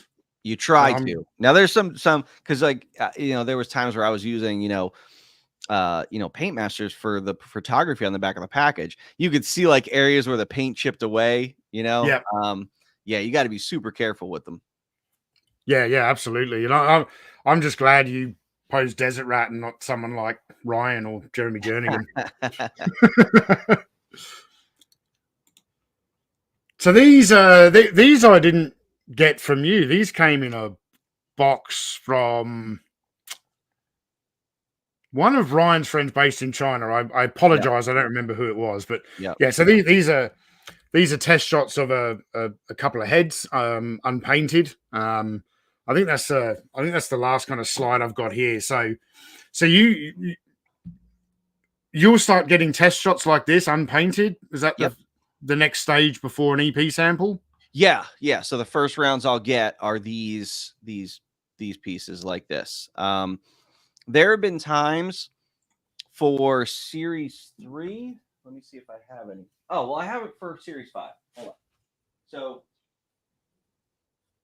series 5, I got this was the first round of sample I got. Now these are resin, like and like I can articulate these like crazy. They're getting so much better with, you know, some of the poured resins that, you know, they're easily, you know, I could easily move them. Now there's still areas that are really delicate, but you know, this is a resin figure. They sent it to Yeah. me to check like size and, you know, the overall like look and things like that. So you don't always get this though. I got it on series 3 and I got it on series 5, but moving forward, it's like the only reason I got it is because all these parts were new. It's a whole new parts library. Yeah. But you know, but then normally then I would just get, you know, a test shot sample. So this is you know, it's a test shot sample of the Praetorian. You know, this was like a third round test shot because they had to the green wasn't coming out as translucent as we wanted. So this was like I had gotten an EP sample or an F I got an FEP sample that went back to test shot to make a version that was more more clear. So sometimes that happens where you kind of go backwards with a sample to test a certain aspect of it, but we Yeah. didn't need another FEP. We just needed to test the translucent of him. Yeah, I mean that's all information I could have got on 100 other channels because of all the plastic experts out there. I know, right? Yeah. So when you get your test shots in, you do something with your finger now, don't you, and check the quality of the plastic. Yeah, that's what you scratch at it or you flick it, and then you're like, oh, this is good. Like it's like a total like rocket science. Like that's what they taught me at school. Like scratch it and flick it, and you should be good to go. Yeah. Yeah. It's yeah. That whole cheap plastic thing. Amazing. Fucking hell. Amazing. It's the same plastic. Listen, I'm surprised there's not more guys in the toy industry. There's so many experts out there. Shoot. Yeah. Yeah. Having so many other great toys being made. So I remember you sent a Pandora to Ryan. Was that a resin one you sent? No, that was a test shot. An unpainted test shot. So a bit like that that Gemini head I just showed you. Yes. I think it was the same sort of color. So yeah. It was production molded plastic articulated figure. No deco. That's like so I have that series 1 prototype set, which we only have a couple left. They were a 1 of 100. I only got 100 sets made, but it was all the figures in test shot form. So there's no deco on those figures at all. I absolutely love that set. It's fascinating to see. Yeah, I remember I think it's the Sarge, and I remember asking you saying like, so I understand his torso is flesh colored, and then you paint the vest on. Yep. Why is his crotch flesh colored and his legs are OD green? And it's because of the different types of plastics in the mold, where some's PVC, some's ABS, and it. Yeah. So like the torso, the top of the torso is ABS sonic welded. So is the crotch. So they put them in the same mold because you're doing ABS. So of course those are going to be the same color. Yeah, fascinating, man. So have you got any Series 6 prototypes there you want to show everyone and reveal? And prototypes. Huh? I'm still designing Series 6. Come on, man. So I came up, and so there's some new items that are going to be coming out in January. Now, this is the first I'm actually ever talking about it. Now, I'm not going to say what they are. I'm just going to say I won't ever announce them. I'm just going to put them up when they're here. So it's not going to be anything. I'm not going to tease anything. They're already in production right now, and they're just going to get made, and they're going to get here, and I'm just going to put them up on the site. So it'll just be a bunch of new items that are part of Series 5. That's just like a continuation of Series 5 that I just decided to do. Yep. And they'll just be a total surprise. And in with that batch is the new exclusive that I'm going to be doing, and it'll most likely be the ZoloCon exclusive for March. And it'll be a boxed figure, just like we're doing the other exclusives, with a 1 of 100 variant. So I think moving forward, that's how I'm always going to do exclusives. But I can tell you right now, this exclusive figure is the best exclusive figure I've done so far. You say that with every new exclusive. I say it with everyone, but this one's really awesome. Yeah, but it usually turns out to be true from the collector's point of view. Yeah. So, but it does feature one of the Holy Trinity gimmicky things that Chad talks about. That's all I'm gonna say. So the Holy Trinity is what? There's more than 3. I tell it's more than 3. Yeah, because so you've got vac metal, soft goods, flocking, a talking figure, glow in the dark. You've got color change, and you've got like the smelly figures like Stinkor. Strawberry shortcake. For strawberry shortcake. Yeah. Yeah. Yeah. With the Action Man SAS line. That famously, when the first shipment arrived in the UK, the Palace Wigos told me the story. They were super excited. It was just after the Iranian embassy siege. SAS were all over the newspapers, and they're like, we're doing SAS for Action Man. And the first shipping container arrived with all of the, the first stock of figures. And they opened up the container, and all they could smell was strawberries, because the factory that was making it had just finished a run of strawberry shortcake stuff. And then threw all the black plastic in for the Action Man run, and it all picked up all the smells. So could have been worse. Yeah, it could have been worse. Could have been Stinkor. Right. So would you you ever going to consider selling any of your Valaverse Action Force prototypes? No, it depends. I mean, I would sell those Paint Masters from the failed Kickstarter. Like, I wanted you to have that one just because Condor was done to look like the SAS figure. So I thought it would be cool for you to have that one. It's my favorite character. Yeah, exactly. So I teased like selling those ones, but again, they're 3D printed, so they're all broken.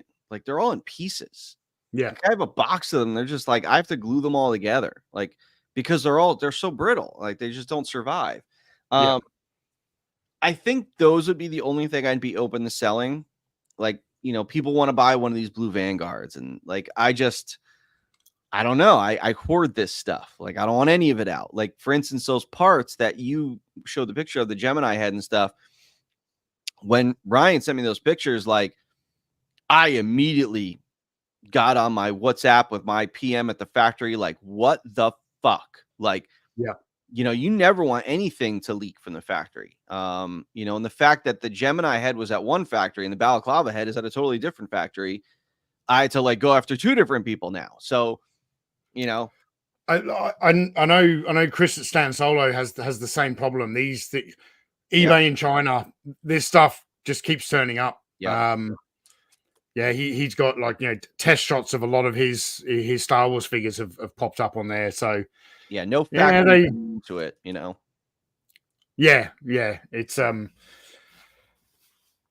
unfortunately it's the way you can try and fight it the same way as you can try and fight scalping, but exactly. Which I think you're putting up a good fight in that regard with the scalpers and trying to make everything available. So yep.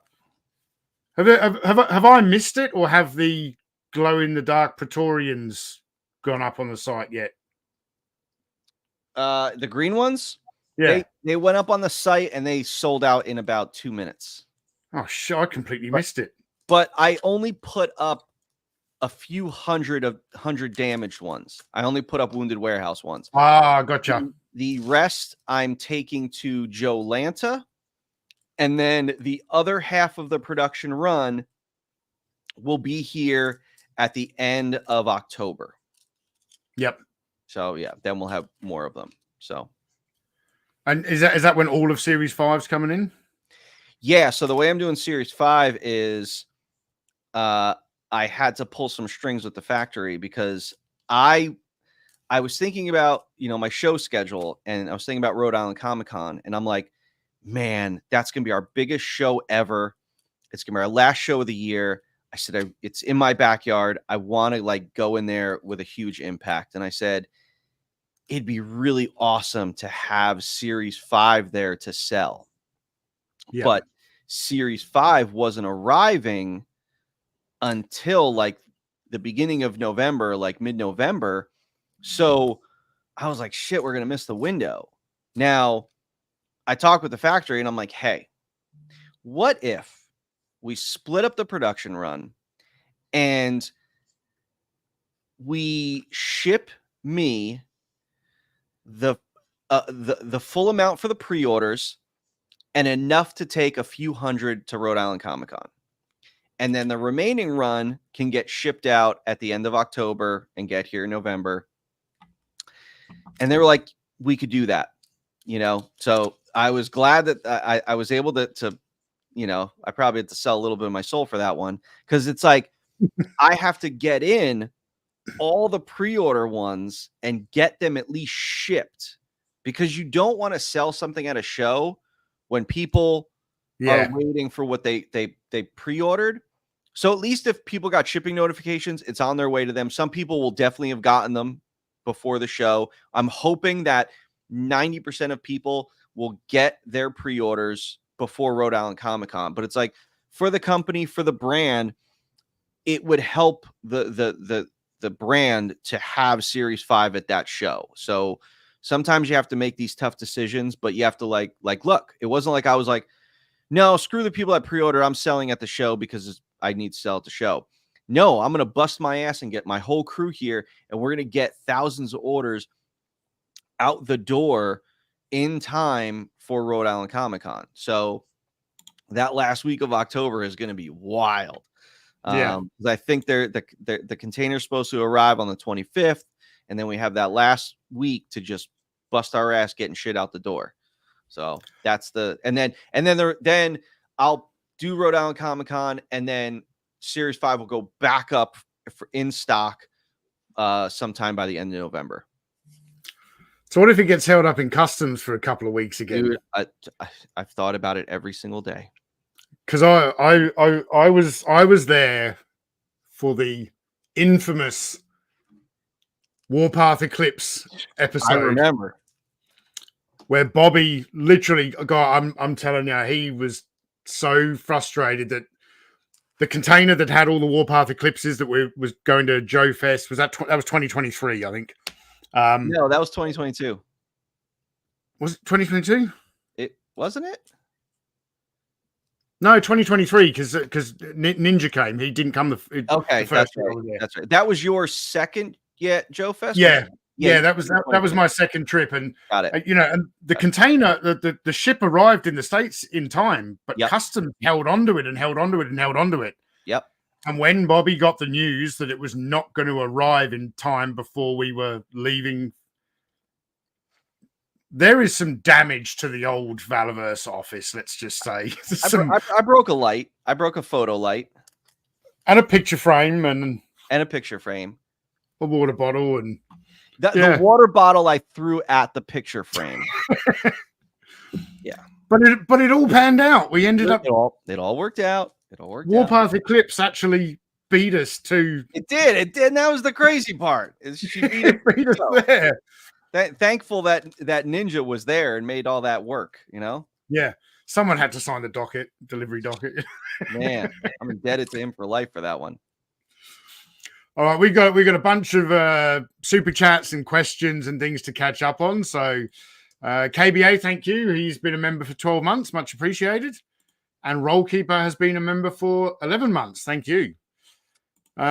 Laser Pants here says he doesn't watch his own videos either. No, sorry, nobody does. I'll start watching your videos, Ryan. The Liliths 1978 says, can Bobby explain how he goes about designing packaging for Action Force? Says he's a graphic designer and would love to hear his thoughts on the process with his packaging. So I am not a graphic designer, so I know my limitations. So sometimes I have to lean on certain vendors for things. Now, Troy McKee has been doing every single Action Force package since Series 1. So, and he does such a good job that he's going to have that job for as long as he wants it. Yep. Now, I'll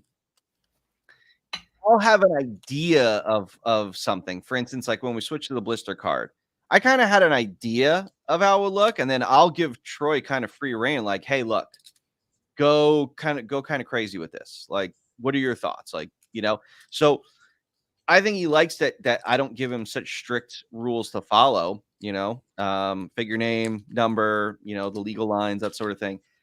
So I let him have fun. 4 different languages on the file card. Yeah, exactly. 5 languages. Yeah. Now we have a new weapons pack coming out, and I told him, I said, I want it to look like an old wooden weapons crate. And the cool thing is his dad, who's in the military, he basically like looked at his footlocker, and I think he scanned parts of like his dad's footlocker for like the wood grain texture and stuff like that. So that's what's incorporated in that package. Like, that's cool stuff. Like, I love that. Yeah, it's so much fun. So yeah, so Troy's killing it there. So I have a little input. I don't have a ton. There's part of me that loves the simplistic nature of our packaging, but there's also part of me that's like, I remember when I worked on Comic-Con items, and we had that super intricate like 5th panel fold over different boxes and stuff. But then there's part of me that's like, I just did a video about like packaging and how like I don't like putting the like all that cost in the packaging. I'd rather it in the product, so. I think it's okay for like a one-off exclusive, But yeah, I mean, look at the money that Super 7 puts in, waste on their packaging. Total waste. $55 figure. Yeah, no need. Jesse here says, Bobby, are we going to get this Black Ops version of Condor based on this prototype? So when I had the Paint Master up. Yeah. People have asked that before, but I've given you the parts to make this figure. Like, you take just stick the head on the Black Ops Steel Brigade. Yeah, you put them on the Night Ops Steel Brigade, or you can get the the Special Ops Trooper and gear. Like, you could do it. But yeah, it would fit on basically the Night Ops Steel Brigade. So, you can do it. It won't be close. It won't be to a T the exact figure, but I don't know. Part of me, I look back at it, and it's like that first Kickstarter failed, and it taught me a lot, which in turn made the second Kickstarter successful. So while the first Kickstarter is part of the history of the brand, I tend not to want to revisit it. And I just want to like override it and like kind of turn my back on it in a way, because it's like it was a failure. It's like, it's like it sucked that it happened. It was better that it did fail because it made the line so much better in the end. But also it's just like, I don't know. It's a little bit of a sour taste, kind of. I totally get that, man. I totally get it. Because you changed the Action Force logo from the first one to the second one, and I think it was after you and I first connected, and we had that private video chat with you, me, and Michael, and I was like, dude, I've got to have you on the channel for an interview. It's still today one of my I don't know if I was doing live interviews back then. Yeah, I was, because Ryan sent a message to you, but that's still one of my highest viewed live streams on my channel. Was that first interview I did with you? And watch it. It's really interesting it's been a while since I've watched it, but it's really interesting because we'd only spoken a couple of times then. It's not like how we know each other now, but I always remember, I think I did the thumbnail for it, and I sent it to you, and you're like, dude, that's the old Action Force logo. You've got to use the new one. And I'm like, what the fuck is this guy on about? What do you mean the old one, the new one? Like, this isn't the Palatoy one. What the fuck? Because it used to have like the lettering had like a 3D element to it. It did, yeah, and it was angled, yeah. Yeah. I wish I had recorded that first ever conversation between you, me, and Michael. Oh yeah, me too. That would have been awesome. Me too. I was living in a different house. I remember like where I was sitting, and what time of year it was, and all that. So it's good times. Yeah. Timothy Ward doesn't have a question here, but he says that his crotch is also sonic welded. I think there's probably medication you can take for that, Tim, but don't mix it with alcohol. Silly Pole Plays says color changing Praetorian, please. Maybe. Yeah, you've never thought of that, have you, Bobby? I definitely want to do color change. Yeah, it's on the list. Yeah. Oh, KBA. You read that. I'm gonna go get another cool thing. All right. KBA, thank you for the super chat. He says we need a Vegemite scented desert rat. I don't know if we do, man. I don't know if you see that Instagram reel from Not Top Goon tasting Vegemite at Joe Fest. I don't think people are going to want that figure. I love it, but you want to do a Vegemite scented desert rat, Bobby? Oh God, that would be. If you had the smell of that in your office, McKenna would never want to go there again. Jeez.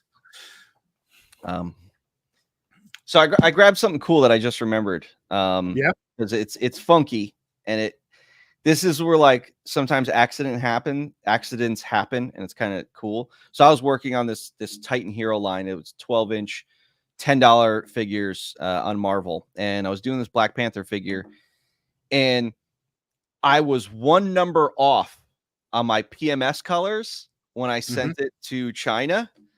So the first sample we got that was supposed to be an EP sample was a purple panther. It was purple. He's bright purple. Purple panther. And I was like, why is he purple? Like, what happened? So I went back in my file and I read the PMS color, and then I looked up that PMS color, and sure enough, it was purple. And I was like, wait a second. And I was like trying to like spec this really dark midnight blue. And I was looking at the PMS color I chose, and I was one number off. And I was like, oh, got it. Now, the funny thing is the factory's like, oh, you're making Black Panther? We're not going to let you know that he's purple. They just sent the sample. And I was like, wait, what happened here? So I was going to ask, like, did no one at the factory in China go like, I don't you sure here? They don't care. They're not looking out for that kind of stuff. But is this a Black Panther and Phantom crossover or something? Right. So yeah, but it's cool because now I got a purple panther. But then it was like, I corrected it, and then the sample was right after that. Yeah. The purple panther.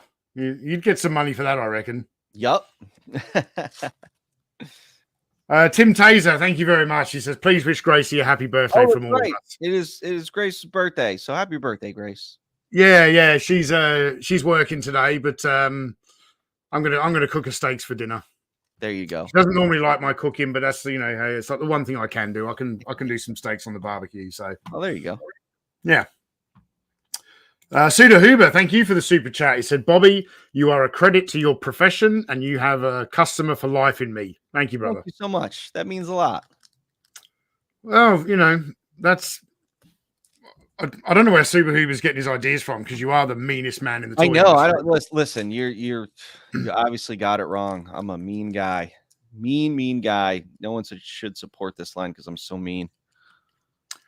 Can we take a brief moment to talk about the turret guns on the Vanguard? Because you sent me the production sample. Yeah.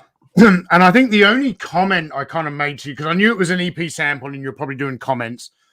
And I think one of the things I said to you is the control arm for the 240, the plug in that. And I said, you've probably already made this comment, but just my feet. This is before I did a video. Is that the connection was a little loose, and like, I'm all over it. So probably the first time you ever heard me mention the turret guns not going up and down was in the video. Yeah. And I mentioned it, I pointed it out, they don't go up and down, and I moved on because it really wasn't a big deal to me. I think the toy still displays really well. I don't know. People like to just latch on to between that and the cheap plastic. I mean, you did come out with an absolutely dog shit 6-inch vehicle. Total dog let's shit. Be honest. Yeah, total dog shit. It's terrible. Yeah, for $185. Like, when's that Dragonfly getting here? Before or after the Robo Skull Mark II? Or Before, I will Well, say that it'll be I before. thought that the RoboSkull was supposed to have already shipped, but now we're halfway Yeah, through September. I wonder what their updates are now. But I yeah, keep telling everybody, mm-mm. yeah. Um, But you've still got so. From my point, I don't feel like you need to go out and fix this turret gun thing. But that's just me. I'm just one fan. Don't listen to me. Just because I've got a channel with 70,000 followers, most of my followers disagree with me half the time anyway. So yeah, I mean, listen, it was on there. It's like when I saw that you said that, it wasn't like I was like, oh man, like how did I miss that? Like it was just like, okay, that's to me, that's like not a make or break thing. It wasn't a big deal. It was like, wasn't a oh big deal to me either. yeah, like okay, like the, I could say a number of things about the vamp that is just as trivial as that. But The fucking ammo cans can't stay on yeah, the platform under the gun. ammo cans, the wheels don't turn. Like the seats are Yeah, barely big enough for a figure with no gear on. Like it's so I saw it and I'm just like, all right, but it's like I did it. I did it for a number of reasons. I did it just to say, like, look, if you guys are upset about it, but it wasn't like I was getting flooded with all these comments, like, oh, the gun. It was like a couple people, and it was like a bunch of haters that don't even own one, yeah, but are just like, I have to find something to be mad about, yeah, like, oh, Bobby does all this good stuff like breast cancer awareness figures and lowers prices. But I have to find that one thing. Oh, he did a vehicle that was less than $200. That's twice the size of the vamp and wasn't crowdfunded. I have to find something. It was a direct, I have to find something. And that is what they latched onto. So I so like, said, carry on. watch this. Fine. You want to have your one thing, your one special thing, your one thing that helps you sleep at night, your one thing that I got him. Whoa, look, we won. We're gonna shut him down. And I said, how about we just do it for free? How about we take something that's gonna be thousands and thousands of dollars, and I don't care. I'll give it away for free. I'll show you something that was very trivial, but I'm just gonna do it anyway. I'm going to do it anyway. So it was more of an FU to the idiots. So idiots, this Yeah, one's for you. Like the and it did idiots that also a bit of a idiots that don't even own one. But it's just like, so what are you going to say now? You're pretty quiet now that I said I'm doing one for free. So what are you going to say now? What is your next thing? Because you need your next thing. Oh, you know what? Watch, there's going to be a minor thing on Series 5, and they're going to be like, oh, look, what a shit item he did. It's like, how do you totally miss this? All the armchair Cheeto fingers who could never, ever wear my jock strap and hack it in the toy industry. Professional fuck faces that sit in their basement, licking their fingers. Say, I got the one thing. I got him. Look, we got him, guys. We got him. No, you didn't. You didn't get me. Vanguards are flying out the door. So obviously people don't give a shit about the turret because they're continuing to sell. You guys have not won. Your thousands of pages on his tank did not win. It got taken down before my company went out of business. What is this battle, this losing effort you are fighting? You're losers. I have amazing fans. I have some of the best fans in the toy industry, but I also have some of the dumbest haters in the toy industry.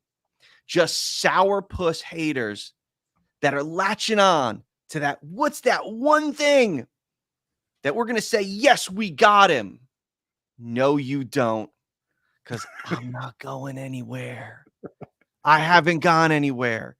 You haven't won. You haven't even won a battle. You've won nothing. Good day, sir. I mean, Hasbro didn't fix Sentinel knees and do it for free either. And that's the thing. It's like, hold on. I get so much shit for being a mean guy. I acknowledge shit on Series 1. I acknowledge the Scarab. That was the factory's fault on Series 2. Sent replacements on those. Acknowledge the ankles on Series 3. Sent replacements on those. Find me another fucking company that will acknowledge when something goes wrong and fix it for free. I'll wait. So it's like, go fuck yourselves. Like, you're so mean. No, I'm just outspoken. Why can't you be like Hasbro? Because they can't. They're not allowed to do it. They have fucking PR guidelines. I run my own company. I can do whatever the fuck I want. You know, McFarlane said whatever the fuck he wanted. He kind of got in trouble about it. You can't just say everything. But it's just like that's the thing. Like, but show me another company who does that. I've acknowledged shit. I've been honest. I was honest about the Tim Kennedy thing. Like, and I don't understand. It's like I'm doing all this stuff, like, you know, but you guys just, you want your one thing, your one moment, and then I take it from you. And then you're left with nothing. So, yeah. I love it.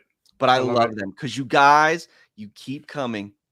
Even, listen, you're resilient because I say right now, I keep knocking you down. You keep coming back like idiots. What's that saying about what's insanity? Keep doing the same thing and expecting a different result. Yeah. You're not winning. Keep doing the same thing over and over and expecting a different result. You're not getting the result you want. This company isn't going anywhere, and it grows every single day. See, I'm not actually convinced that you are the meanest person in the toy industry. I don't even think there are mean people in the toy industry. I think it's more of a case that there are just far too many pussy bitches in toy collecting. It's very soft. Very, very soft. I don't even want to call them men. Just soft boys, like just soft human beings. Just soft. Like, yeah, their fathers never taught them how to do a firm handshake. You know, you get the wet fish from them. Just soft, man. Just soft. Yeah, like, and it's like, just how about just leave me alone? Like, I've showed, like, listen, I don't go after people for no reason. If I go after somebody, it's because they came after me first. So it's like the people that have come after me have been put in their place and have been put down, or, you know, put in a situation where they have to spend a lot of money, you know, because they're idiots. But it's just like, leave me alone. If you stop poking the bear, you won't get bit. But you want to keep poking this bear, you get bit. Like, it's cool, man. But, like, don't cry when it happens to you. But you don't learn. You want to keep coming. Just listen, keep coming. All day long. I like fucking Captain America, baby. I could do this all day. And it doesn't matter how many of you idiots line up. I'll take care of every single one of you. Derangement syndrome. Yep. What's that? My Vanguard is awaiting collection at the PO box. Holy shit! I didn't. Did he just threw himself off his own show? Yeah, accidentally. In his excitement, he threw himself off his show. That got to Perth last. I must have paid for express shipping because it goes from Perth to Port Hedland by road and takes a few days, but it must have come by air, so I'm not complaining. That's my weekend sorted. I pulled some strings.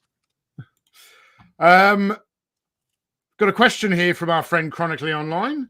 Says, "Yo, Bobby, how cool was it? How cool was it having that kid say he grew up with toys you worked on, making an impact?" I mean, like, really awesome. Like, you know, because you get to the point where, you know, it's like I've only been in the toy industry, 15 years. Before that, it was porn comics, wasn't it? Exactly. Yeah.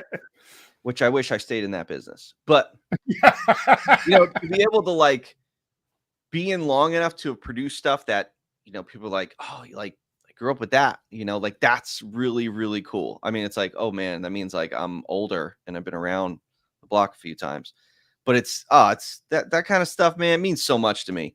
I like the messages I get. I keep so many awesome messages from people when they're just like, I got one guy said, he was going through some health issues or something like that. And he said, starting to collect my line, like gave him, no, I don't want to say purpose, but like it helped him get through what he was going An through. escape. It gave him an Like escape. that stuff is so meaningful, man. I love it. I love it. Yeah. Awesome. It's Chad. Thank you for the super chat. Said, oh, Rad, I made it. Here's a super chat for two of my favorite guys. Here's another mean guy. Look at this. And if my audience hasn't yet watched the video that Chad did earlier this week about the hiss not being a tank, you got to watch it. It's a tank, Chad. You're wrong. It's a tank. Tank. Stop being a hater. Well, he comes with some pretty good arguments and facts. He doesn't use opinions. Dropping knowledge, soaking up tears. That's what I said in my comment. I was like, this guy dropping knowledge. And KBA here, I've got to agree with this statement. He says, I'd love to see a grenade launcher turret for the Vanguard at some point. Yeah, but I'm not going to make it go up and down.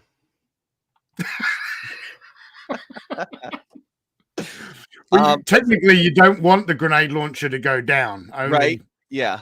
Level or up. So, yeah. I mean, I'm working on upgrade kits for the Vanguard, so yeah.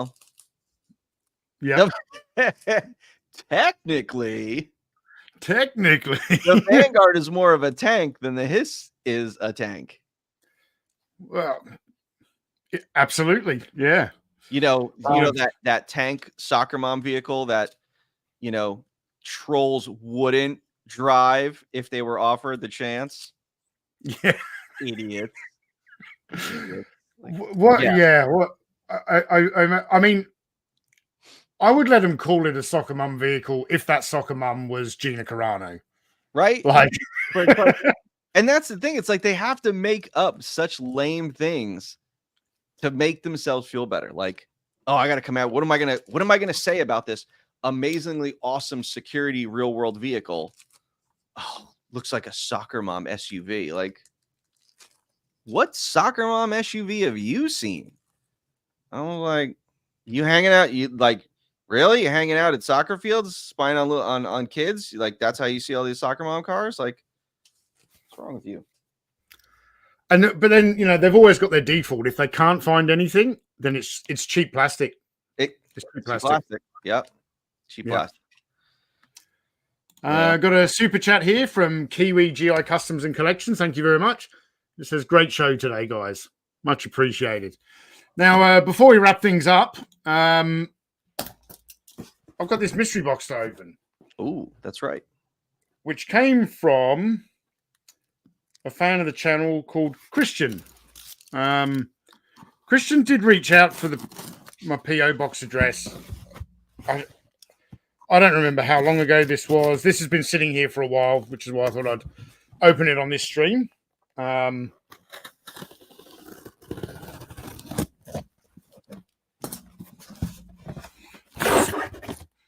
That musty smell of something old. Yeah, baby. Stan Solo. I'm familiar with these boxes from Stan Solo for protecting the carded 3 3/4 inch. Vintage Desert Rat. Oh, this is cool. Christian sent me a custom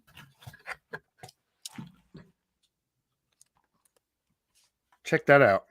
Oh, that's cool. That's very cool. So a custom Luke Skywalker that he calls Dagobah Landing. So it's a vintage figure that he's done up. So you've got the the first Luke head on it, or excuse me, that could be a Bespin Luke head. But he's painted up some of the bottom. But this custom card back is awesome. It's a really good quality card back as well. Perfect name for it, Dagobah Landing. Yeah, because I talked about it in my Dagobah video that a figure we never got was an unhelmeted Luke, and if you're going to do one, I want one from that scene. You know, I don't need him climbing up into the X-wing from the first movie. You want him there on Dagobah. So very cool, Christian. Thank you very much, man. I don't know if you're in the audience, but I'll certainly flick you the link to this live stream in the Facebook message, so you don't miss it. So, all right. Thanks for joining me, Bobby. This has been a real pleasure. We haven't done this for a while. Yeah, it was fun.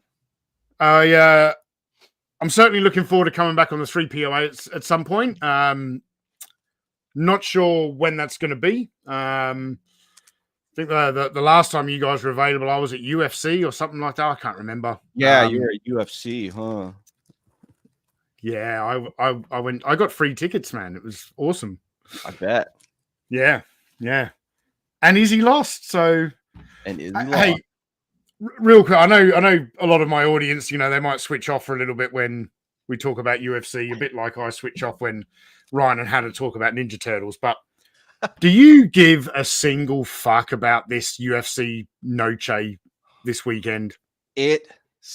Like, I was literally, when I texted you the other night, I was like, the next like month's worth of cards they have are awful. They're just awful. Like, I could give two shits about it. And I'm like, I'm trying to think if there was one card that I cared about more than one fight. Like, I'm like, this sucks, man. You know, it sucks. It does. I'm normally one of those fans who are like, I watch every episode of Embedded in the week leading up to it. And I started watching the first episode. Sean O'Malley is an idiot. Merab Dvalishvili, they should not let him talk on Embedded. The money they've spent on this event, and it's an absolute. They're gonna. Well, they reckon they've broken the arena gate, but you know, show us the facts and figures. Like, exactly. You can say that, but yeah. I hope O'Malley gets knocked out, but like toes curled, like out. Yep. Yeah.